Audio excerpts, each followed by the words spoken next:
Hello. Hi, guys. I hope that you are all good and well. In this cold weather that is giving it's quarter to snowing, I just thought that I should come in with just a little message of encouragement.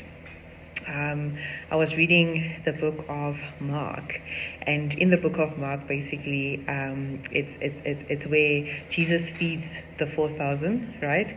Then after he feeds the 4,000, so he takes the bread and then he multiplies. I'm sure all of us know the story. He makes the bread more, he makes the fish more, right? And then the next part, before the next part of it even comes, for the first time in a while.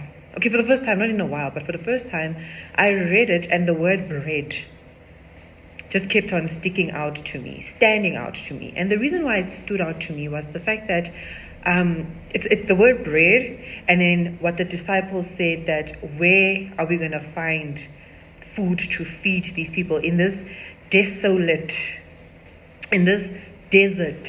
Deserts are dry. There's nothing you can find in a desert. Where are we going to find the food to feed these 4,000 people in this desolate desert, dry desert? Where are we going to find it? So that stood out for me, and then the word bread stood out for me. And I just kept on saying, Lord, bread.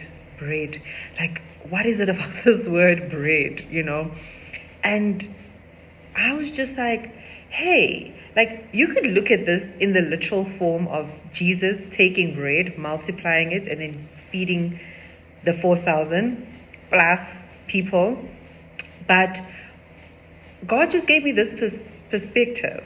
And I started looking at it like in the spiritual. And I'm just like, guys, so many of us are looking at our desolate, desert, dry areas in our lives, and we're asking ourselves the question of, but like, you're doubting, you've got this fear of, how am I going to get out of this thing? Like, where's the provision going to come from?